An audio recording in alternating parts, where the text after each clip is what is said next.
Здравейте! Намираме се на река Тунджа, село Крушаре, община Сливен, на пътя Сливен-Ямбол, който води до автомагистрала Тракия. Тук съм по повод сигнали от граждани в община Сливен, които посочват, че в редица населени места на общината се наблюдава нерегламентирано натрупване на тонови строителни отпадъци, асфалтова настилка, генерирани при ремонтни дейности на автомагистрала Тракия. Тези временни депа, според нашите съграждани, са разположени в земеделски земи с различно предназначение, в близост до река Тунджа, както сами можем да се убедим, както и в територии, попадащи в защитени зони от екологичната мрежа Натура 2000. Само да проследим, виждаме откъде започва. Според мен няма повече от 10 метра между водата и асфалтовата настилка.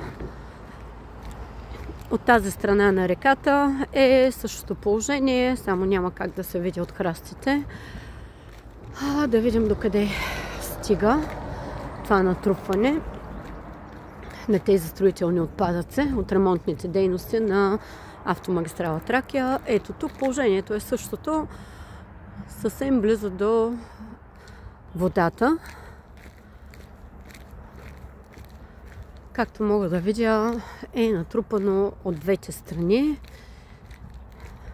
Вече сме извън работно време и няма работници, но ето така да ви покажа. Явно е започнало натрупването и нататък по пътя, тъй като това е началото на селото, тъй като тук точно до пътя Сливен-Ямбол всичко вече е насипано. Миризмата не е приятна на асфалт.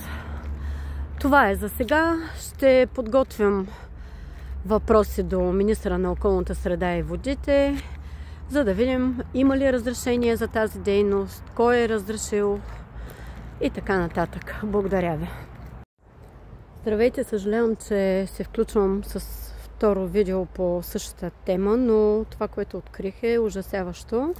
Виждате асфалтовата настилка. Ето тук, така назад, до към моста, от който дойдох. И вижте за какво става въпрос. Настилката и реката. Почти във водата. Това нещо така или иначе подлежи на свличане. И изводите всеки може да си ги направи сам. Река и асфалт.